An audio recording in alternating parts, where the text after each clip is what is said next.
이 시간 짧게 영상을 한 3분짜리 영상인데요. 보시고 말씀을 듣도록 하겠습니다.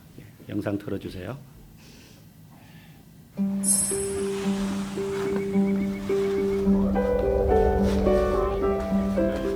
I purposely kept it in the box. Like in the anticipation. And I hear there's a box inside of a box.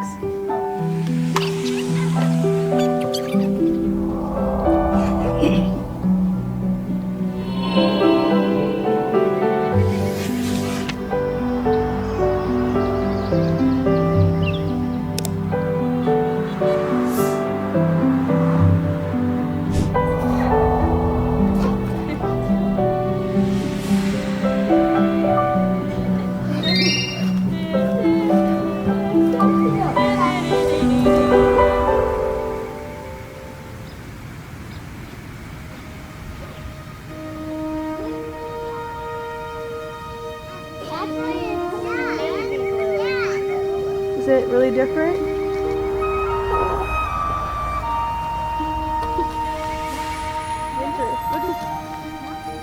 Look at your kids' eyes, Petey. They're so pretty.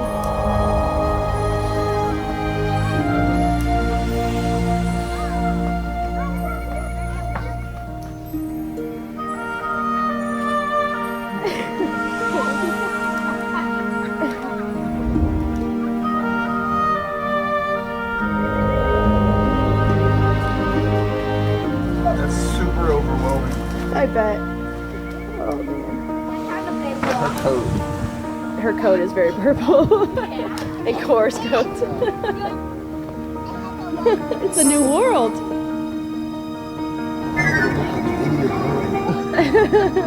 I don't think anybody cares if you do.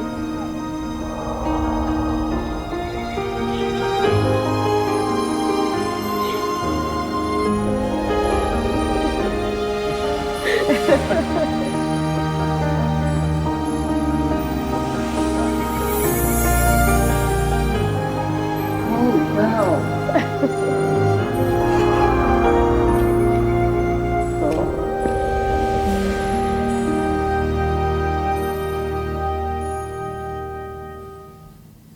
네. 어떤 내용인지 아시겠죠? 네. 정록생명이란 병을 가지고 있어서 빨간색과 초록색을 구분하지 못합니다. 약간 이렇게 누렇게 다 보이는 거죠. 네, 누렇게 보입니다. 그런데 이제 안경이 개발된 거예요, 미국에서. 그래서 저걸 쓰면 정록생명인 사람들이 빨간색과 녹색을 원래 색대로 구분해서 볼 수 있게 되는 건데, 태어나서 처음으로 이제 빨간색과 녹색을 보게 되는 거예요. 자기 딸아이의 눈동자 색깔을 처음 보게 된 것이고, 한겨울인데 가족들이 이렇게 꽃을 거기다가 막 이렇게 갖다 놓은 겁니다. 알록달록한 이제 그런 장면이에요. 해마다 이제 추수감사절이 이제 돌아옵니다. 오늘 이제 추수감사절인데, 사실 추수감사절이란 말은 현대에 와서 사용되는 용어지 성경에는 추수감사절이라는 용어는 없습니다. 하지만 유대인들에게 있어서 오늘날의 추수감사절과 같은 그러한 절기가 있는데, 그게 바로 초막절입니다. 초막절, 장막절 또는 수장절이라고도 합니다. 유대인들의 유월절, 오순절과 더불어서 3대 절기 중에 이제 하나이죠. 이 유대인들이 초막절을 3대 절기 중에 하나로 지키는 이유는 이렇습니다. 모세가 이스라엘 백성들을 애굽에서 탈출시켜서 광야 40년의 기간 동안 그들이 방황하지 않습니까? 가나안 땅에 들어가기 전까지. 그 40년의 기간 동안 그들은 제대로 된 집이 없었어요.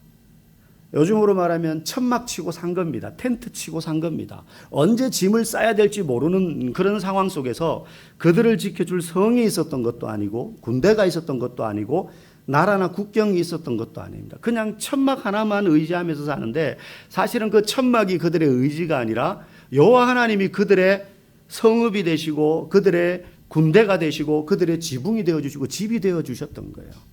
그래서 이 초막절 절기를 정하면서 광야 기간 동안 우리에게는 집도 성도 없었지만 하나님이 우리의 집이 되셨고 성이 되셔서 지켜주셨다는 사실을 잊어버리지 말자.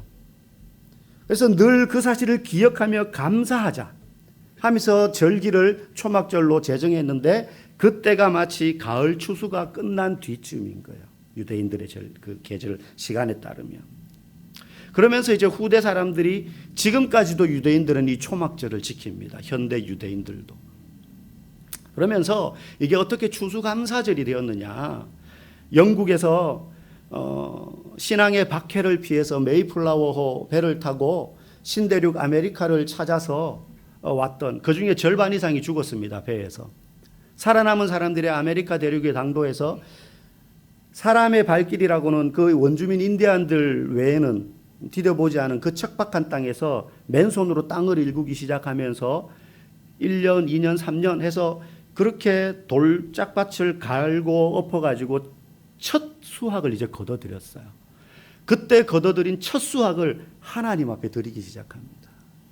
하나님이 우리를 그 허허벌판, 집도 없고 성도 없고 자신들을 지켜줄 나라도 없고 아무것도 없는데 하나님이 우리를 이곳까지 인도하시고 지켜주셔서 마치 이스라엘 백성들이 광야 기간 동안 인도하셨던 하나님이 계셨던 것처럼 우리를 저 바다 건너 이곳까지 신앙의 자유를 찾아온 우리들에게 이렇게 첫 곡식을 거둬들여서 먹을 수 있게 하신 하나님께 감사드린다라는 의미로 첫 수확한 곡식을 드리기 시작하면서 추수감사절. 그러면서 이제 절기로 땅 못 박은 건 이제 우리가 잘 아는 아브라함 링컨 노예 해방 운동을 했던 그 링컨 대통령이 추수감사절을 미국의 국경일로 지정합니다. 지정해요. 그러면서 오늘날 전 세계 복음이 전파된 곳에는 추수감사절을 우리가 오늘처럼 절기로 지키게 된 거예요. 추수감사절의 핵심은 뭡니까? 핵심 주제 딱 한 단어로 말한다면 감사입니다. 오늘 말씀의 제목이 감사형통입니다. 우리 만사형통은 많이 들어봤는데 감사형통. 그러면 오늘 우리가 읽은 골로새, 제가 이제 주일마다 우리가 함께 요한계시록을 지금 보고 있잖아요. 오늘 추수감사절이어서 어떤 본문으로 말씀을 전할까? 사실 모든 목회자들이 절기 설교하기를 되게 힘들어합니다. 왜냐하면 절기는 주제가 딱 한정되어 있잖아요. 그래서 아무 본문이나 막 가지고 갖다 설교할 수가 없어요. 그러다 보니까 좀 한정되어 있어요. 이야기하는 주제도 어느 정도 예상이 되고. 그래서 절기 설교를 매번 다르게 한다는 게 많은 목회자들이 오래 설교를 하신 분들일수록 사실 부담스러운 게 사실입니다. 그러다가 이 골로새서 말씀이 제게 좀 들어왔고 이걸 오늘 성도들과 함께 추수감사절 나누었으면 좋겠다 싶어서 오늘 본문을 함께 나누려고 합니다. 우리가 골로새서 바울 서신서 이렇게 볼 때도 잠시 살펴봤지만 골로새라는 도시는 아주 고대 오래된 도시입니다. 그리고 고대 때부터 무역업이 굉장히 발달했던 도시여서 부유했어요. 잘 살았던 동네예요.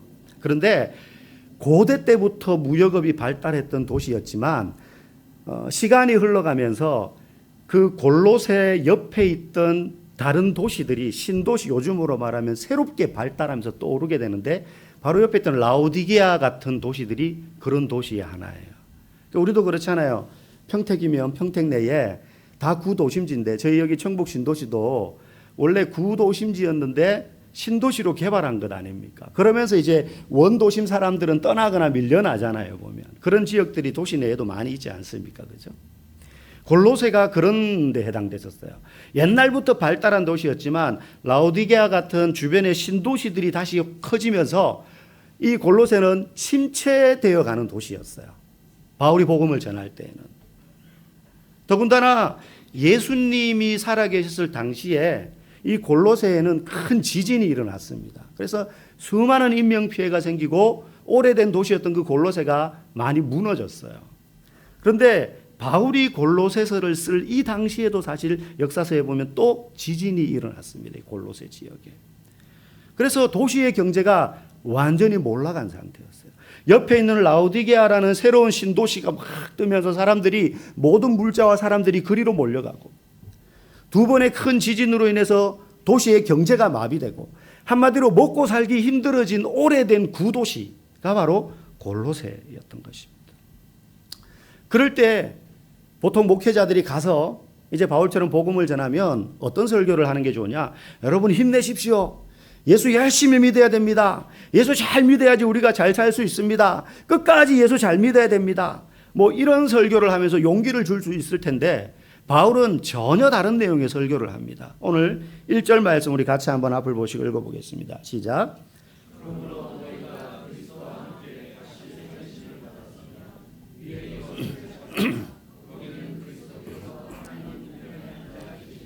아멘. 먹고 살기 점점 힘들어지고 어려워지는 이 골로새에 남아있는 사람들. 우리가 보통 교회를 개척하더라도 신도시 쪽으로 가서 개척하잖아요. 사람들이 막 몰려드는 곳, 성장하는 도시. 근데 바울은 망해가는 도시에 간 거예요. 망해가는 도시. 거기 남아있는 사람들조차도 이제 뭐 먹고 사나, 실패감에, 좌절감에 사로잡혀 있는 그 사람들에게 가서 바울이 그 어려워져가는 경제적인 현실을 마주하고 있는 그 골로새 사람들에게, 그 성도들에게 말하는 거예요. 이렇게 살면 잘 살 수 있습니다.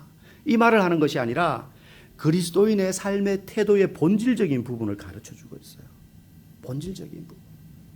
여러분, 우리가 몸이 아파서 병원에 가도 내가 아픈 증상을 듣고 관찰하고 청진기를 대보고 난 다음에 보이지 않는 그 속에 있는 진짜 문제의 원인을 찾아내는 의사가 좋은 의사 아니겠습니까? 여기가 아프다 그러면 아픈 데만 처방하면은 그 좋은 의사가 아니잖아요. 계속 반복되면서 그 증상이 나타난단 말이죠. 어려울 때 진짜 중요한 건 그 문제의 본질이 무엇인가를 아는 게 중요해요. 목사로서 개업 신방이나 뭐 이사 신방이나 뭔가 새로운 시작을 하시는 분들에게 가서 하기 가장 좋은 설교, 가장 쉬운 설교가 뭐냐면 신앙생활 잘해서 하나님이 이 사업장에, 이 가정에 복을 주시기를 원합니다. 이런 설교가 사실 제일 쉽고 또 듣기 좋은 설교예요. 신방을 받는 사람도 그런 설교를 듣고 싶어 하기도 합니다. 예수 잘 믿었더니 어려움이 해결되고 일이 잘 풀리고 만사형통하더라. 만사형통하더라. 이런 말씀 우리는 기대를 합니다. 그런데 어려울수록, 위기가 닥칠수록 빨리 그 문제를 벗어나는 게 능사가 아니라 본질을 먼저 아는 것이 중요해요. 본질을 알아야 돼요. 문제를 해결할 수 있는 방법이 아니라 그 문제를 바라보는 태도가 본질입니다. 그래서 똑같은 어려움을 두 사람이 만나도 그저 이 상황에서 벗어나려고만 하는 사람과 이 문제의 본질이 무엇인지를 파악하는 사람은 나중에 그와 같은 어려움을 만났을 때 대처하는 방법이 달라지게 되는 것이죠. 그래서 바울은 몰락해 가는 이 도시, 경제적인 어려움 가운데 있는 성도들에게 문제를 해결하는 형통, 만사 형통의 비법을 말하지 않고 위의 것을 찾으라. 거기는 그리스도께서 하나님 우편에 앉아 계신다라고 말해요.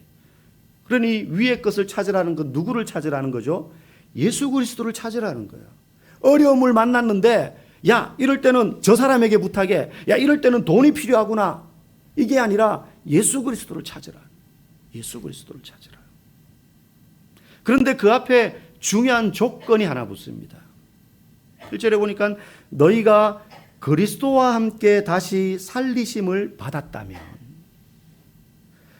그리스도와 함께, 그리스도와 함께.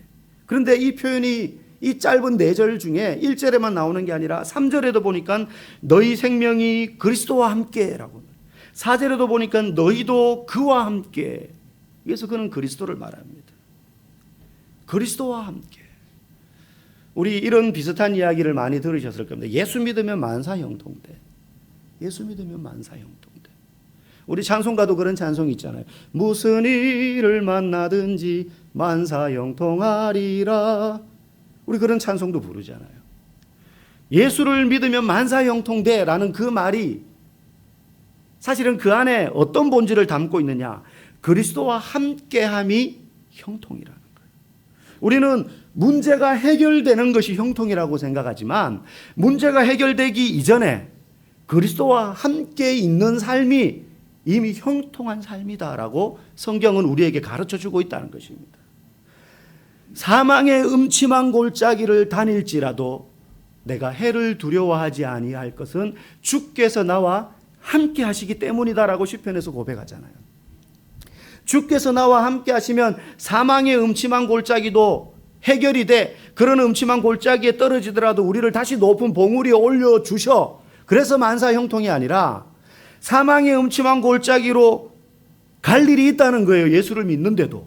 그런데 그럼에도 불구하고 내가 두려워하지 않는 이유는 주께서 나와 함께 하시기 때문에. 그래서 성경이 말하는 형통은 뭐냐? 주님이 나와 함께 하시는 그 삶 자체. 여러분, 형통이라는 말의 히브리어 원래 뜻은 장애물 없이 앞을 향해 돌진하다, 이런 뜻이에요.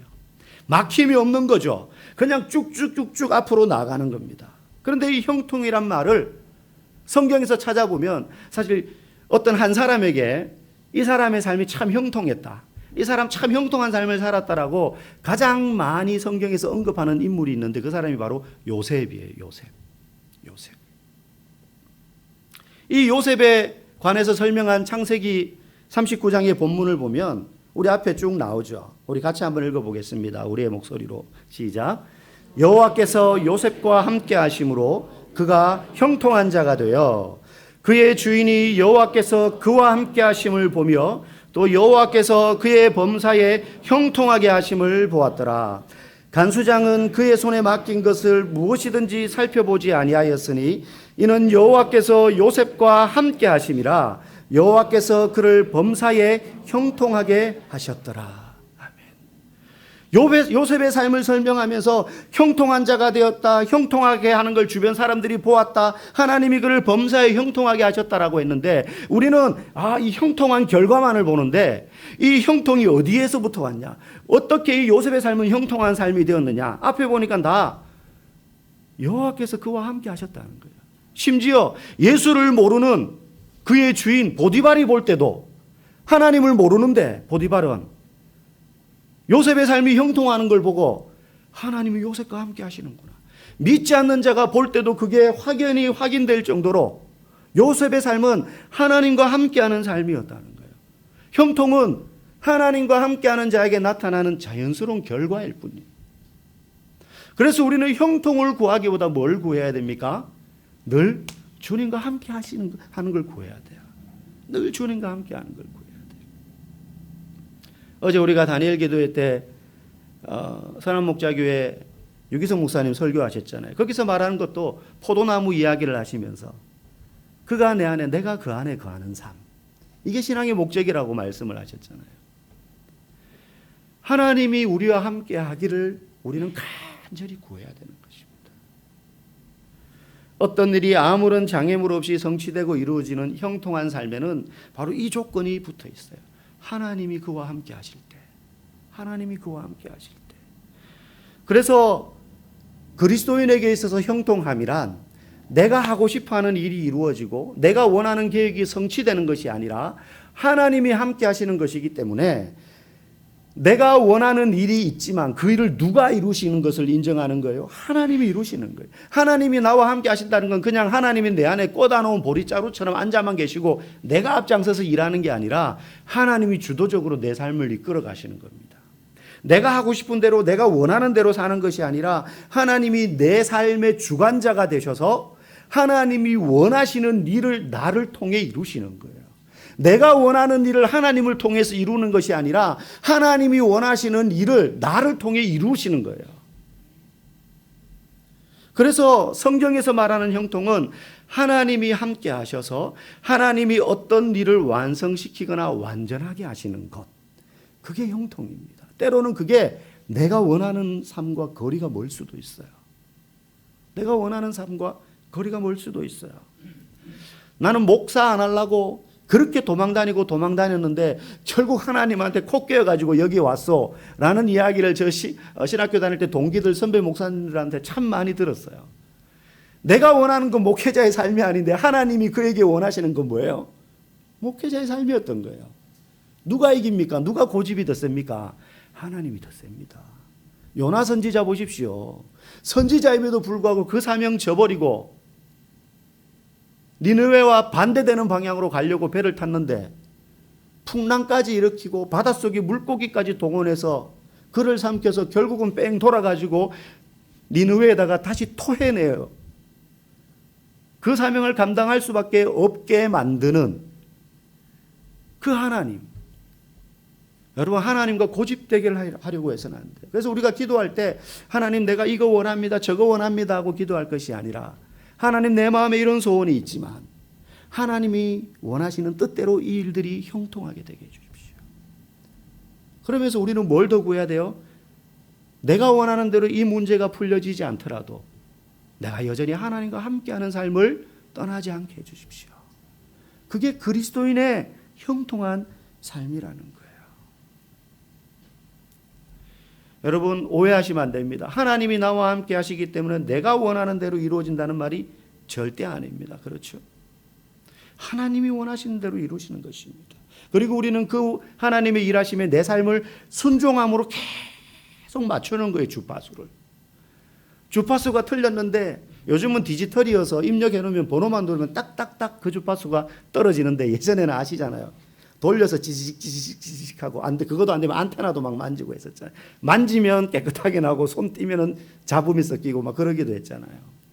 끊임없이 하나님이 내 삶을 통해서 무슨 일을 하려고 하실까를 생각하며 내 삶의 주파수를 거기에다가 맞추는 거예요. 그게 순종입니다. 그게 순종입니다. 그런데요, 이 형통이라는 단어는 구약에만 나오지 신약에는 나오지 않습니다. 신약에는 나오지 않아요. 이유가 뭐냐?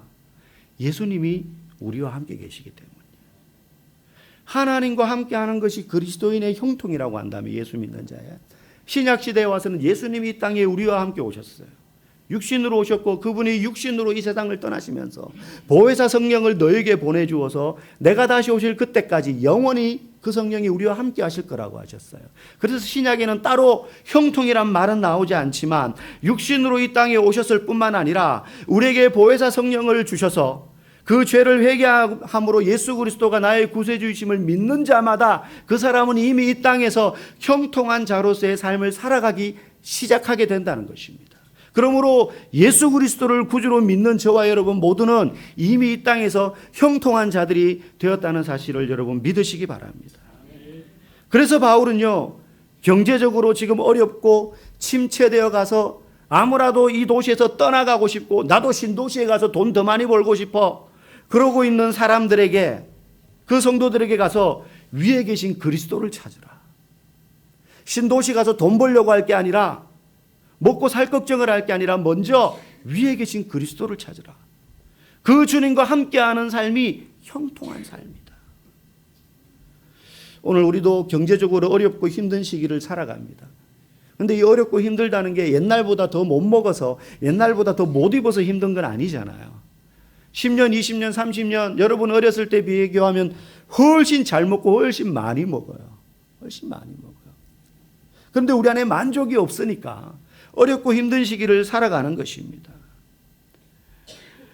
우리는 돈을 더 벌 수 있는 방법을 찾으려고 하지 말고 그때 그리스도를 찾아야 되는 것입니다. 그리스도를 찾아야 되는 것입니다.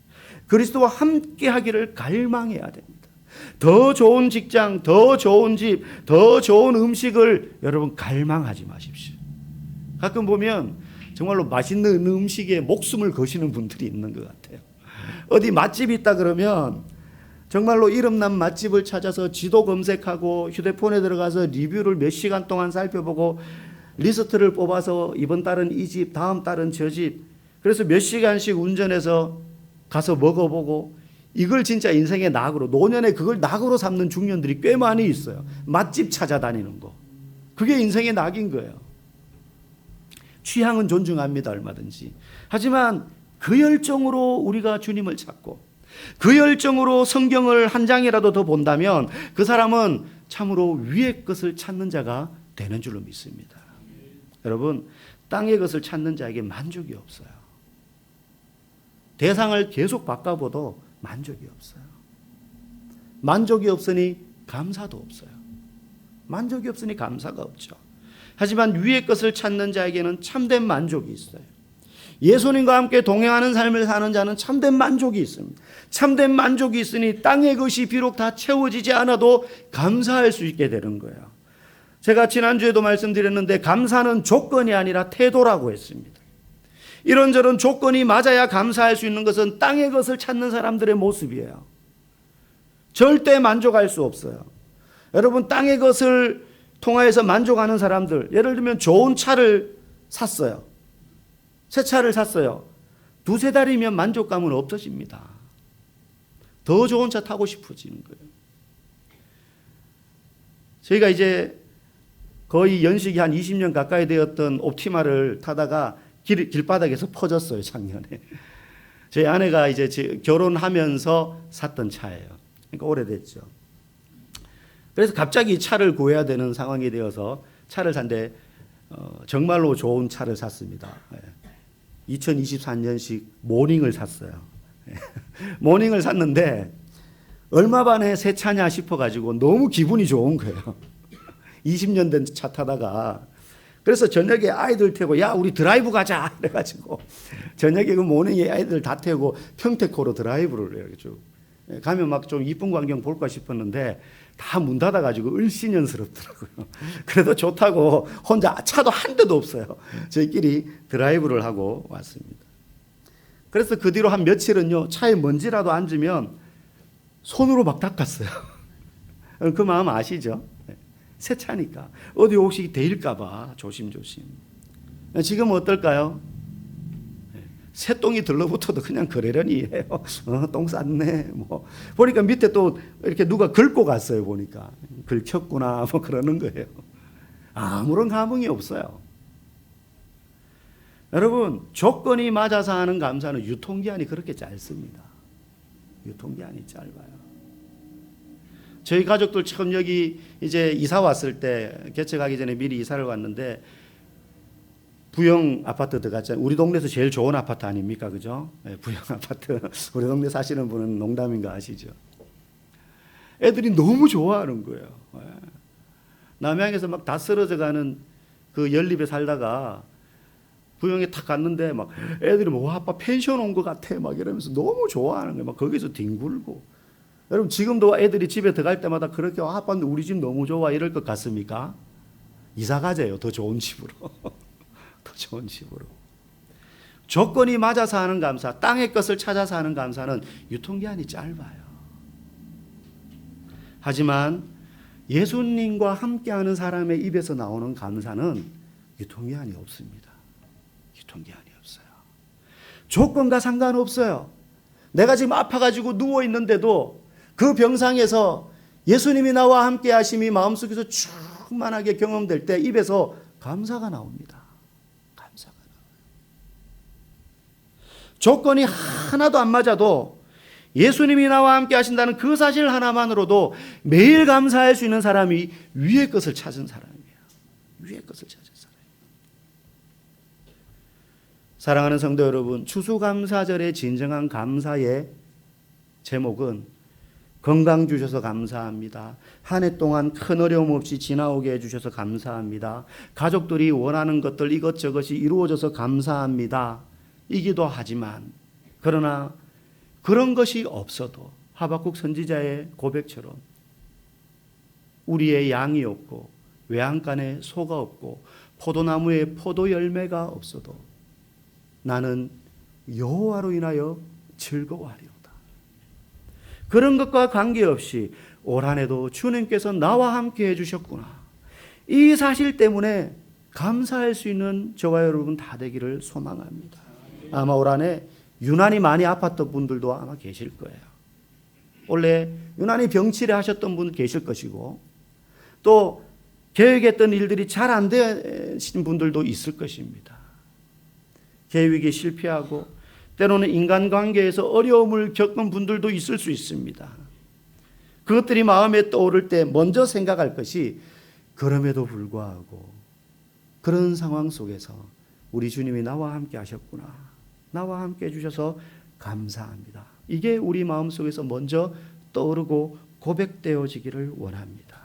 어떤 조건이 채워지지 않아도 예수님이 나와 함께 계시다는 그 사실 하나만으로도 감사할 수 있는, 그래서 진정한 감사 형통을 경험하는 우리 모든 성도들 되기를 주의 이름으로 간절히 축복합니다.